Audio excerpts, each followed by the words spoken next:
Oi, pessoal, boa tarde. Como vocês estão? Espero que estejam todos bem, vocês, a família de vocês.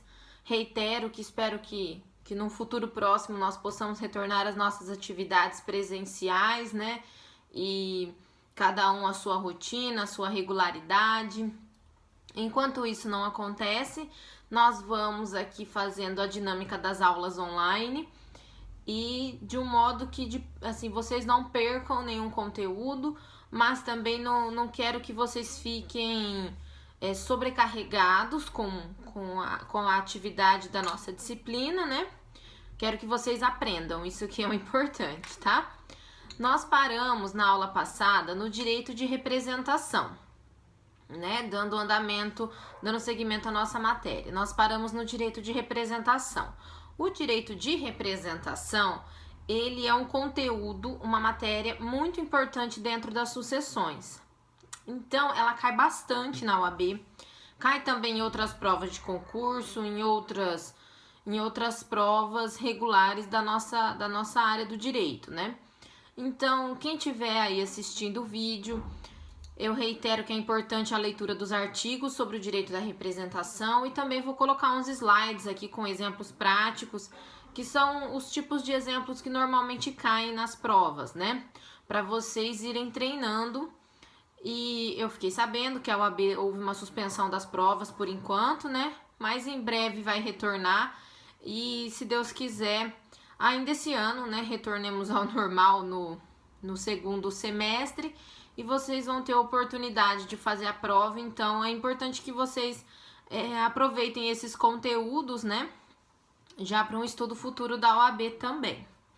Então, pessoal, voltando lá no direito da representação, eu falei com vocês o artigo 1851, que falava o seguinte: dá-se o direito de representação quando a lei chama certos parentes do falecido a sucederem todos os seus direitos. Por quê? Porque esse parente faleceu.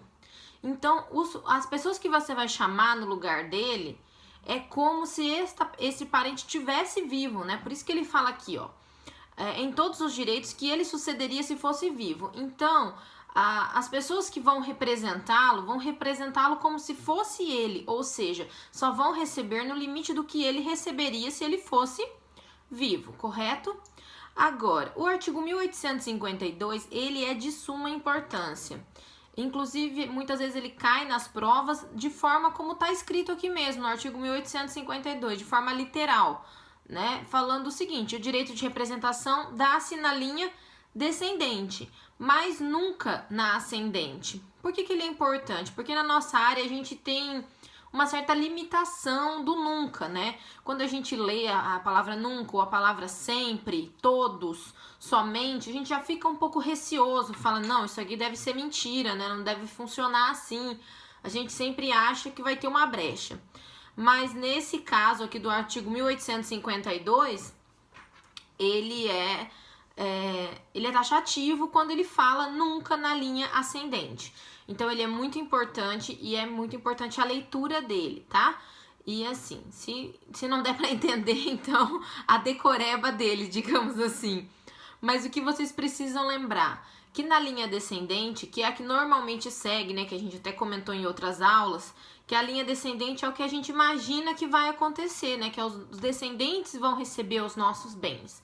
E ali você tem o direito de representação. Porém, na linha ascendente, já tem uma tendência, né? A gente nunca quer perder alguém da família, mas normalmente os descendentes, eles sobrevivem aos ascendentes.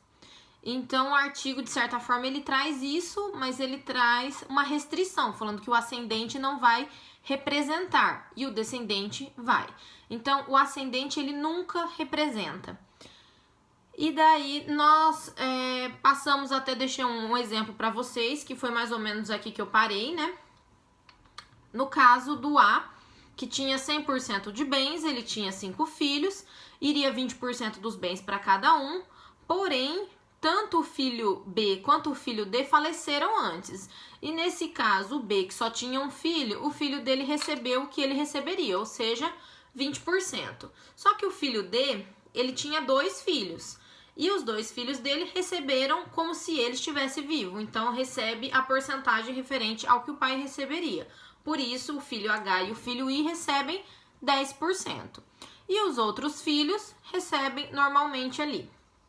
Nessa situação, nós temos, lembrando que já foi falado, mas reiterando, nós temos a sucessão por estirpe. Por que por estirpe? Porque aqui nós temos uma situação de pessoas que estão em posições diferentes no momento da sucessão. Então, nós temos uma sucessão por estirpe, né? Por cabeça é quando todos estão ali na mesma posição, no mesmo local. Que foi já o objeto de uma aula anterior, onde eu passei para vocês a conceituação, né? Da sucessão por cabeça e a sucessão por estirpe, que eu coloquei lá para vocês da seguinte forma, ó.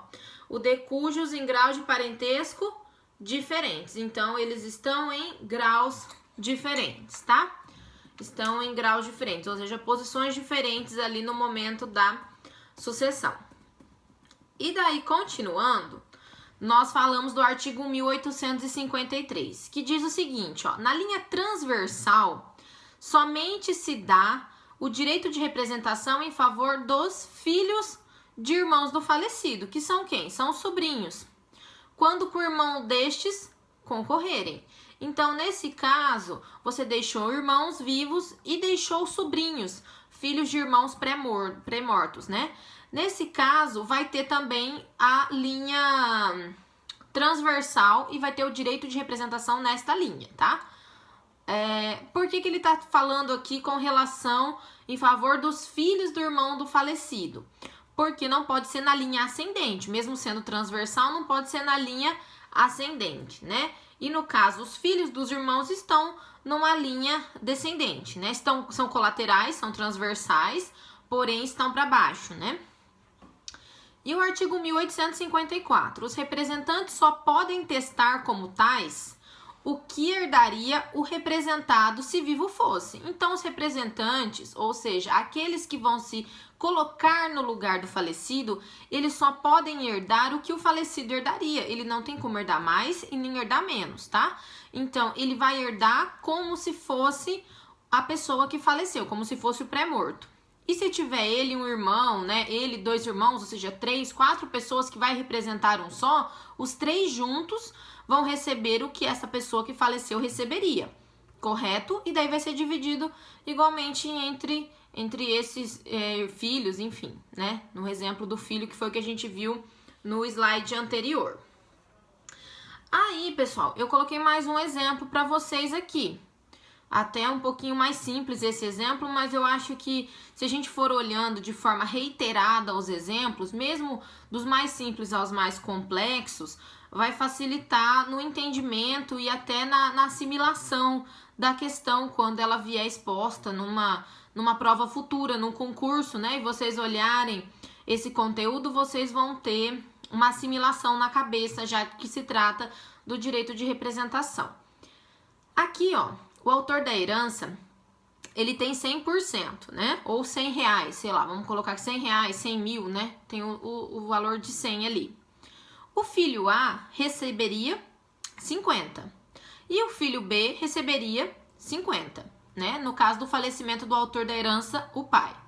Por quê? Porque lá pelo artigo 1829, inciso 1, quem recebe em primeiro plano são os descendentes, ok? Aí, o filho A recebe os 50 reais, 50 mil, sei lá, que seja, né?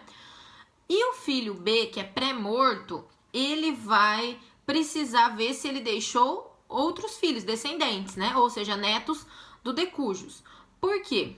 Porque ele já está pré-morto. Então, a gente vai ver se tem mais descendentes para que eles venham a representar o pai no momento do recebimento da herança.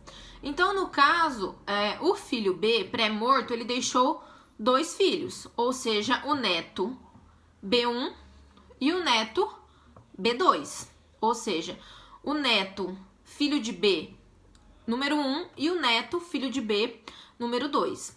Quanto o pai deles receberia? O pai deles receberia 50 reais, 50 mil, enfim. Então, cada um deles ou melhor, os dois juntos vão representar o pai no recebimento de 50 mil. Porém, como são dois filhos, valores iguais para eles, então cada um vai receber 25 mil, ok? Ok. Aí, o próximo exemplo, ele é muito interessante. E talvez de primeiro plano dê uma confundida ali, porque tem uma questão de fração. Mas eu acredito que ele vai ser um exemplo, ele é mais inovador, porém ele vai auxiliar bastante na compreensão de vocês sobre o tema. Olha aqui, ó. Ele fala da sucessão legítima, modos de partilhar, né? É uma imagem sobre a sucessão por estirpe. Então, o que é a sucessão por estirpe? Aqui foi colocado novamente, ó. Quando o modo de suceder for pelo direito de representação e nós estivermos aqui dentro de uma situação onde as pessoas estão em graus diferentes, correto? Correto. Na estirpe, a cota parte que receberia se fosse vivo. Então, na estirpe, ou no caso os netos, vão receber a cota parte que o pai receberia se fosse vivo. Aí no exemplo, ó, prestem atenção. O A, ele tem dois filhos, filho 1 e filho 2, ok? Se os dois estivessem vivos, cada um ia receber metade, por isso dessa porcentagem de metade, 1/2 aqui que está embaixo do filho 1 e 1/2 que está embaixo do filho 2. Porém, o filho 1 está vivo, recebeu a sua metade. O filho 2, por sua vez, é filho pré-morto. Por isso que na frente está escrito PM, ou seja, pré-morto. E no caso, então, a herança do filho 2, né, o que o filho 2 receberia se fosse vivo, vai ser objeto do direito de representação para os 3 filhos vivos dele. No caso, o neto 1, neto 2 e neto 3, que estão ali embaixo, correto? Então, essa sucessão vai ser feita por estirpe, porque nós temos pessoas em graus diferentes. Temos filhos, tem um filho vivo e tem 3 netos vivos. Aí, pessoal, olha que interessante. Cada um receberia metade, certo? Filho 1 metade, filho 2 metade. Porém, o filho 2 já faleceu. Então, por isso que ele está escrito ali embaixo, 1/6. Por quê? Porque vamos supor o seguinte... como vai ter que dividir entre 3 netos e um filho, esse um filho que ficou vivo, ele ficou com metade. A outra metade nós tivemos que dividir em 3 partes. Então, se uma metade tem 3 partes, que é referente a 3 netos, a outra metade também teria 3 partes. Então, é como se o filho vivo ficasse com 3/6, por isso metade, né? Se você divide 3/6 por 3, vai dar metade, 1/2. E cada um dos filhos fica com 1/6. Então, você imagina aquela dinâmica que a gente fazia na aula de matemática no colégio, né? Da fração aqui. Você tem 2 metades, essa metade e essa metade. Essa metade aqui teve que ser dividida em 3. Então, pense que essa outra metade também foi dividida em 3. Então, 3 mais 3 daria 6. E desses 6, o filho vivo fica com 3/6, que é a metade, e cada um dos netos, ou seja, os 3 filhos do filho pré-morto, né? Os 3 netos do filho pré-morto ficam cada um com 1/6 da herança, certo?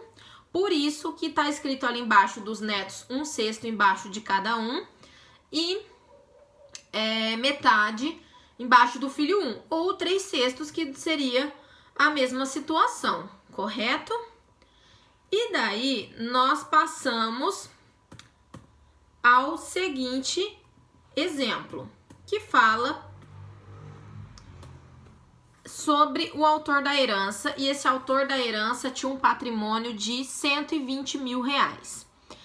Esse patrimônio dele de 120 mil reais, ele deixou 3 filhos, que se tivessem todos vivos, né, tem até uma setinha ali do lado falando assim, herdam por cabeça os filhos da primeira classe vivos. E daí nós estamos diante de uma situação que ocorreu o seguinte, 2 filhos estão pré-mortos, o filho número 1, o filho número 3. Então, o filho número 1, né, se nós formos ver lá o patrimônio de 120 mil, cada um dos filhos tem direito a quanto? 40 mil, porque é 120 mil dividido por 3. Só que aí o filho do meio tá vivo, recebeu os 40 mil dele. O filho da ponta aqui, que é o primeiro, ele tinha um patrimônio para receber de 40 mil. Porém, tem uma cruzinha ali, ele já era pré-morto. Nesse caso, ele tinha deixado 2 filhos. Então, cada um dos filhos vai receber quanto? 20 mil reais cada um. E o outro, que é o terceiro filho, também tinha direito a 40 mil.